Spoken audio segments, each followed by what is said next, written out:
ఈ వీడియో చూడు. లాస్ట్ లో నేను ఎందుకన్నా నీకు తెలుస్తుంది. నిన్న ఒక ముసలాయన్ని సేవ్ చేశాం. కనీసం ఒక అంబులెన్స్ సర్వీస్ సరిగ్గా లేదు. హాస్పిటల్లో కరెంట్ లేదా? రాజమండ్రికి పెద్ద గవర్నమెంట్ హాస్పిటల్, దీంట్లో కరెంట్ లేదా?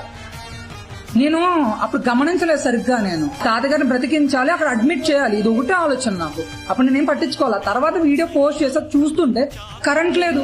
మేము ఎంట్రన్స్ అవుతున్నాం, కరెంట్ లేదు. స్ట్రెచ్ మీద పడుకోబెట్టి కుట్లు వేసే గదంట. కాలు మొత్తం పోయింది, అతని ఎముకలు కనిపిస్తున్నాయి. ఆ కుట్లు వేసే గదిలో కూడా లైట్ లేదు. ఎలా వేస్తారు? ఫ్లాషా? మమ్మల్ని పట్టుకోమంటారు వచ్చి ఫ్లాష్? కరెంట్ లేకపోతే ఒక జనరేటర్ ఫెసిలిటీ ఉండదా? విత్ ఇన్ సెకండ్స్ లో రావాలి అంత పెద్ద hospital, government hospital. Government hospital అంటే ఏంటనుకున్నారు?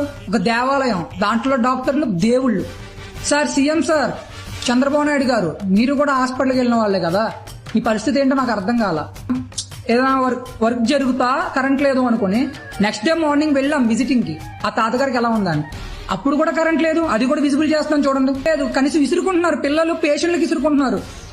పేషెంట్లకు కావాల్సింది నీరు, ఆహారం, గాలి. ఆ గాలినే దూరం చేస్తున్నారు మీరు. సార్ మాకు సీఎం అంటే మీరే, పవన్ కళ్యాణ్ గారు.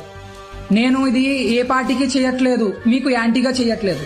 నేను చాలా హంబుల్ రిక్వెస్ట్ అడుగుతున్నా, మీ దగ్గరికి ఈ విషయం తెలియచేయాలనుకునే అడుగుతున్నా. భారతీయ పౌరుని నేను ఓటేసా, దానికోసమే అడుగుతున్నాను. మేము ఓటేయడం వల్లే మీరు రాజకీయాల్లో రాజకీయ నేతగా ఉన్నారు. సార్ మిమ్మల్నే కాదు, ప్రతి రాజకీయ నేతకు నేను చెప్తున్నా ఇది. పవన్ కళ్యాణ్ సార్, మీరు దీనికి రెస్పాండ్ అవ్వాల్సిందే. మీ అబ్బాయికి బాగోలేదు, సమ్ యాక్సిడెంట్ అయ్యింది, ఆ విషయంలో ఉన్నారు. తనకంటూ మేము అందరం కూడా చాలా బాధపడ్డాం. కానీ మీరు సీఎం అంటే ఈ రాష్ట్రానికి ఒక తండ్రి ప్లేస్ లో ఉన్నట్టు. సో పిల్లలందరూ ఇబ్బంది పెడుతుంటే మీరు అలా చూస్తూ ఊరుకుంటారా? అంటే మీకు తెలియదు అనుకుని నేను చెప్తున్నా మొత్తం విషయం అంతా. ఒకటి ఏంటి అంటే సార్, ఈ కరెంట్ విషయం అని చెప్పేసి నేను వెళ్ళా, నాకు కన్నీళ్లు కూడా రావట్లేదు సార్. కన్నీళ్లు కూడా ఇంకిపోయాయి ఆ విషయం చూసి. హాస్పిటల్ పక్కన ఇంకొక చిన్న హాస్పిటల్లో ఉంది, అక్కడ ఉన్నారు, దాంట్లో ట్రీట్మెంట్ జరుగుతున్న వాళ్ళు. ఆ పక్కన ఒక గది ఉంది, ఆ గదికి లాక్ వేసి ఉంది.